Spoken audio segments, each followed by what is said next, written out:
Good morning, Knicks Nation. Today is Wednesday, the 22nd day of April, 2026. I hope you're all safe and healthy today. I hope your families are safe and healthy and that the needs of you and your family in terms of food, shelter, clothing, as well as health are being met today. Blessings upon those that work in the area of health, along with first responders, doing their best every day to try to save human lives. Those also that pick up garbage to keep our places clean, and those that make deliveries for our convenience. Double blessings on the men and women that are here trying to help rescue, deliver, and recover teenagers and children victims of child molestation and pedophilia. Those that are helping the ones that are victims of prostitution, child prostitution, pornography, child pornography, human trafficking, and sex slavery. Double curses on the perpetrators, profiteers, and perverts that created demands that caused these industries to exist. Finally, double blessings on the homeless. More than 700,000 men, women, children, families, senior citizens, military veterans, homeless in the United States of America. Blessings upon them,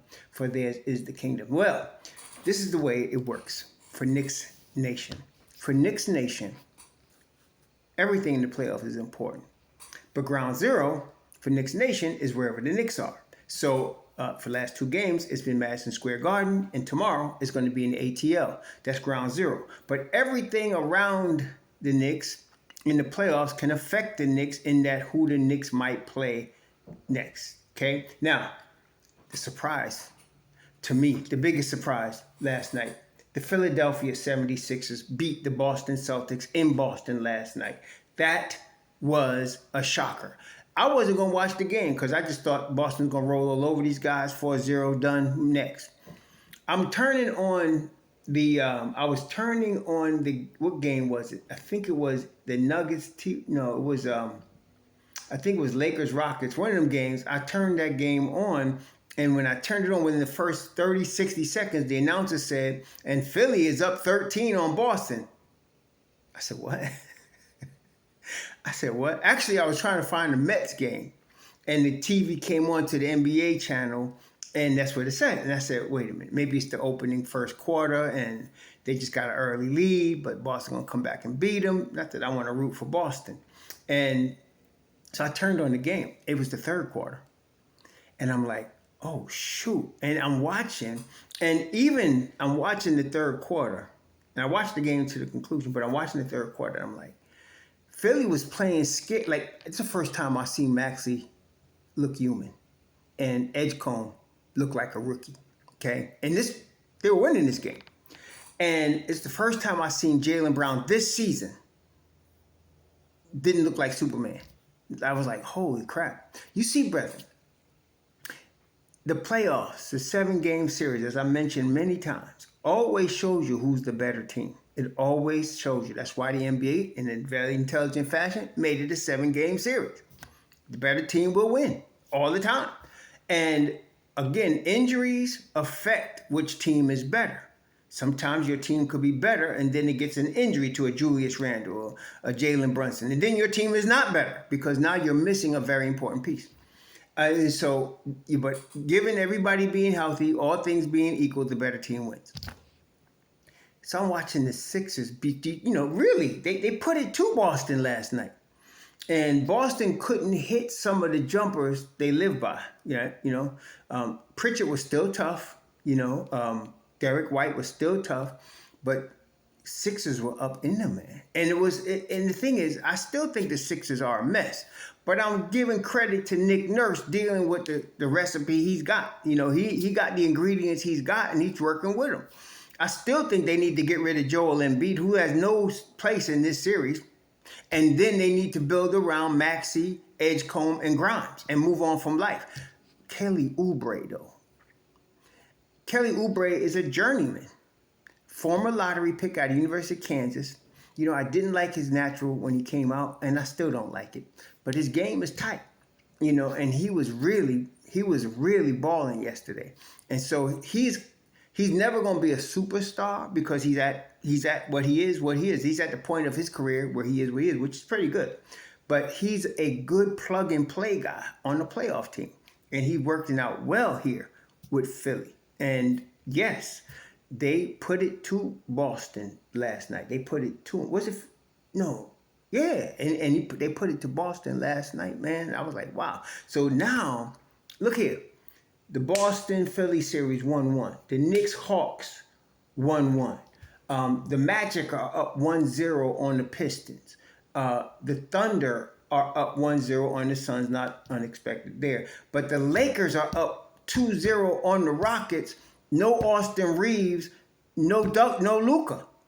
LeBron at age 100 is killing the Rockets. LeBron and Bronny. It's amazing. And then the Nuggets Wolves tie 1-1. The Spurs Trailblazers, now I don't want to put an asterisk next to it, but Victor Wembanyama played less than 12 minutes before he got concussed. Hope he feels better, but there's a protocol in the NBA on a concussion. Smart move, you know, that CTE and all that happened in football, but they had protocol in the NBA. So he is going to miss at least the next game. That is Victor. And that changes the Spurs. The Spurs still put up a tremendous fight. They really got a lot of talent. They got a great coach. They still put up a lot of fight. But they could not beat the Trailblazers with Jrue Holiday and Denny Avdiva and all the crew. But you know who was really going off? You know who was really going off in the Spurs Trailblazers game that Trailblazers won last night? Our boy Scoot Henderson. Now, at the time when he came out with Victor, I was telling people, watch Scoot now. Scoot took a little bit longer to develop, but it wasn't that it was too long. It was that Victor Wembanyama developed faster than almost any rookie I've ever seen. You know, very rare you get a Victor Wembanyama that come out the way, like, okay, Wilt Chamberlain came out, Magic Johnson came out, you know, Abdul-Jabbar came out. Certain dudes, you know, Jordan, they come on the scene and they start taking over from day one, okay? That's a rarity, though. That's really a rarity. It's not something that you see all the time. Generally, rookies need time to develop. In New York, of course, we don't give rookies any time to develop, so we never really get to see it. But Scoot had the time in Portland, and he's under Dame Dollar, and he was under Chauncey until whatever, and then now he's under another coach, and you know, and he's developing, and he looks like the Scoot I thought he was going to be coming out. I think he was in the Ignite or something like that. He didn't go to college, but boy, it was real. You know, he was real, and the speed, the quickness, the aggressiveness, the strength, you know, in his body, all there. And they beat the Spurs. Now, again, 7-game series shows you who's better. And sometimes when you lose a player, the other team becomes the better team. This could be the case with the Spurs, depending on Victor Wembanyama. Now, he's got to go through the NBA has a concussion protocol, so he's going to miss a standard amount of time because of the concussion. He was literally, I was a little scared for the young man. His face hit the ground hard first, and he was just like somebody knocked him out in a boxing ring. He was out. And they found out he was, you know, it's not surprising he got a concussion. So he's going to miss at least a week. So with that being the case, that means, you know, when you're talking about the Spurs series against the Portland Trailblazers, now they got a game on Friday. They got another game on Sunday. He's going to miss both of those. That's important. Series is tied. And if the Portland Trailblazers, and they were playing the first 2 games in San Antonio. So the next 2 games without Victor Wembanyama are going to be in Portland. So by the time Victor might be able to come back, and let's call it the 28th, and I'm saying this is the 22nd, he's going to miss at least a week. He's got to go. There's a very specific set of protocols that the NBA makes a player go through before he can come back. It's at least a week. So let's say he's able to come back on the 28th. That's going to be in San Antonio. Now, of course, they're a different team with Victor. They're a completely different team. It's like when they're playing without Victor, they're a 6 seed. But with Victor, they take the West. Okay? That's the difference Victor Wembanyama make. Or they even playing. But with Victor, they take the West. They can win the championship. That's exactly how much of an impact he has. So it could be conceivable that they could be down 3-1 when Victor Wembanyama comes back. And that's tough, even with a guy of, you know, extraordinary generational ability and talent like Victor Wembanyama. That might be too much. You got to now win 3 games in a row. against a very confident and hungry Blazer team. That might be a little bit more too much to ask, you know. So there's a potential upset brewing in Portland. Now, with respect to the Knicks, first off, the Celtics and Sixers, look, okay, obviously Sixers not going to get swept. But it ain't like this. I still don't think the series is going more than 5 games. I still don't think so. Now, they just lost one in Boston. And let me tell you something. They brought out a really interesting stat in the game I was watching last night. They said, the team that wins game 1 wins the series 80% of the time. That's amazing, isn't it? Last year, if you recall, the Knicks won game 1 against Detroit, and they won game 1 against Boston, and they lost game 1 against Indiana. And it followed suit. The Knicks win, the Knicks lost in those series. So, and that's why I didn't want to, because if I say something's important, people start acting like it's the end of the year, end of the world if it doesn't happen for the Knicks. That people are always ready to write the Knicks off, especially those claiming to be fans. But I really knew it was important that the Knicks get game 1. I didn't know that stat when I said it, but I knew it was important they get game 1. Okay, so they got game 1. The Celtics got game 1 against Philly. Okay, the Nuggets got game 1 against the Timberwolves. The Thunder, of course, get game 1, and the Magic took game 1 against the Pistons. That's significant. Okay, so now game 2 is tonight in Detroit. I'm expecting Detroit to come back and win, but they're in a dogfight. That is going to be a dogfight, and I'm telling you, it's probably if the Magic don't win in 6, it's going to go 7. That's a dogfight right there, and it don't matter which team of those two win. If the Knicks got to face either of those teams, it's going to be a damn dogfight. It don't matter which one. Don't think because the 8 seed Magic beat the 1st seed Pistons, oh, we got an easy one if we get to this. No, hell no. It's going to be tough, okay? Now, for the Knicks, okay, people got carried away. I even had one knucklehead coming here talking about firing Mike Brown because they lost the game. I mean, you know, some of y'all are just, you know, and this gambling, I'm telling you, gambling has a lot to do with it because people lose their money and start really tripping. Anybody told you to bet your mortgage or your rent on no damn basketball game, that's your problem, okay? And just because they encourage you to do it, that's you believing media and getting brainwashed. That's your fault.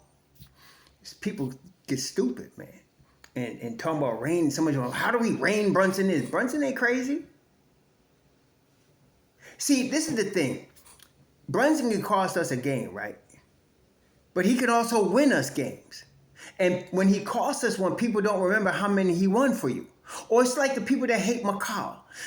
You know, they be hating on McCall and why we put them down 5 picks and all that, and don't remember how the series was closed in Boston last year with McCall, or Detroit with McCall, okay? They don't remember that. They just remember what happened recently, like stupid 15-year-olds that ain't got, anyway. Look, Brunson is intelligent, and Brunson is all NBA. Y'all need to respect that. Yes, we need to improve. And Brunson understands that. And yes, we want to win this next one in the ATL. And believe me, they all know that. So we expect this to be better played game from our Knicks tomorrow night. Okay? And like I said, the Knicks just need to stick to game plan. Yes, Brunson went off script. And it cost us the game. But the good thing about that, it didn't cost us the game because the opponent is so much better than us. It cost us the game because we gave it to them. So therefore, if we don't screw ourselves, we're the better team. We will win. The question is we cannot screw ourselves. I don't believe, and I got respect for the Hawks. But look here. This is the NBA game is a game of switching. That's what teams do. The Knicks do it. Every team does it. You want to switch till you get the matchup that you have an advantage. So they're going to continue to do that. Now on paper, you look at it and you say, okay, how are we going to handle McCollum? Well, hell, man, McCollum, okay, you put OG on his ass. And then how are we going to handle Jalen Johnson? Well, Josh Hart been handling that dude, so put Josh Hart on his ass. And then you say, well, damn, how we going to deal with Alexander Walker?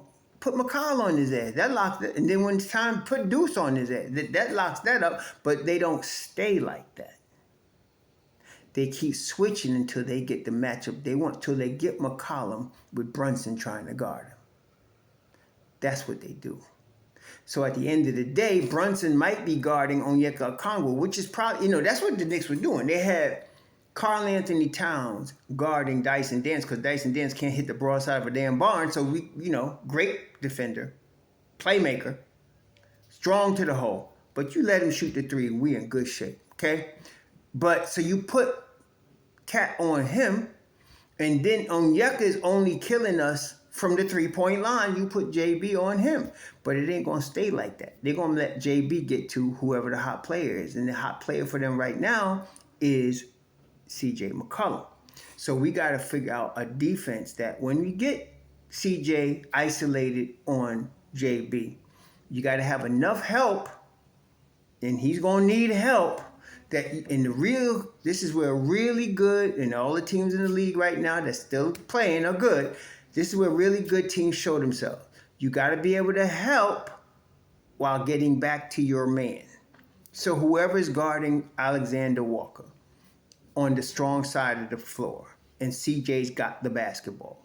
Jalen Brunson's one responsibility is to not allow CJ to get to the middle of the floor.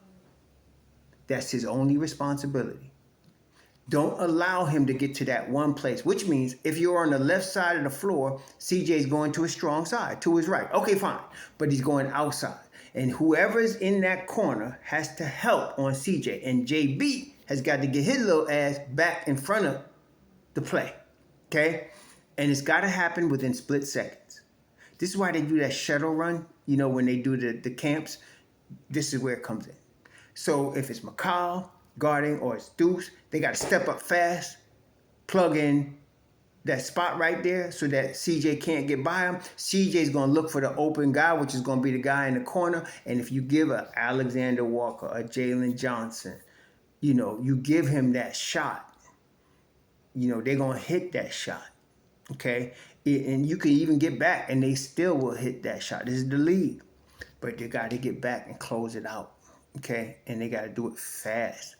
If you do that enough times and you get enough stops from it, you're in good shape, okay? You really are, especially if you're really doing it well, and the Knicks do, especially when Deuce is out there. They do it very well. So that's the game here.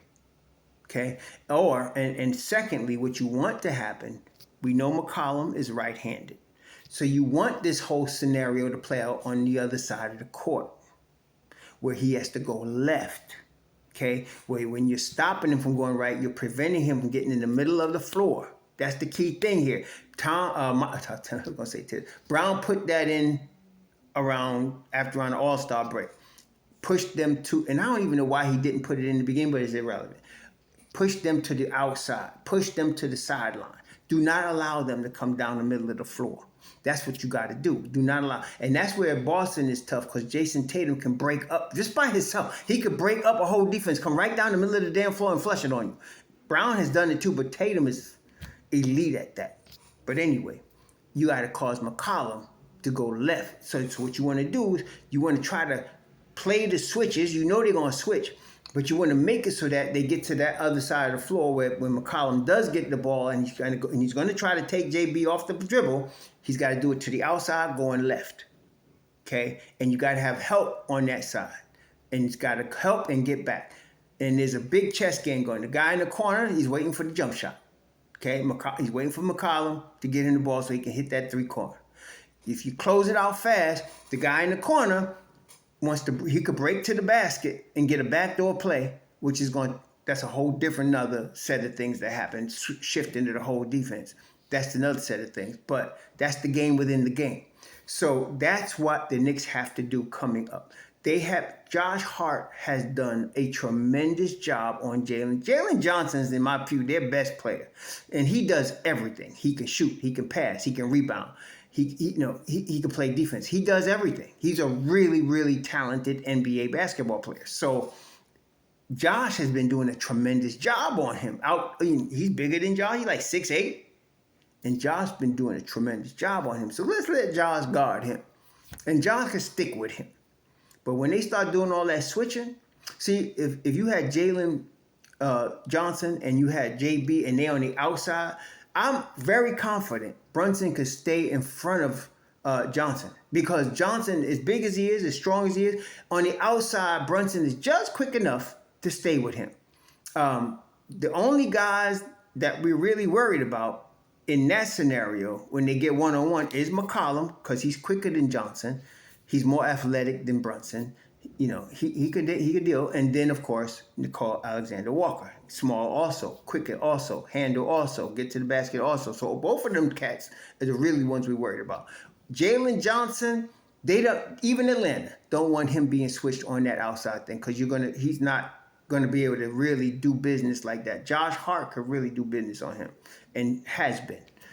So that's how we got to handle this. Now, Karl-Anthony Towns, of course, has got to be alert, and somebody nitpicked him about Karl-Anthony Towns must do better defense in the first quarter. Man, stop.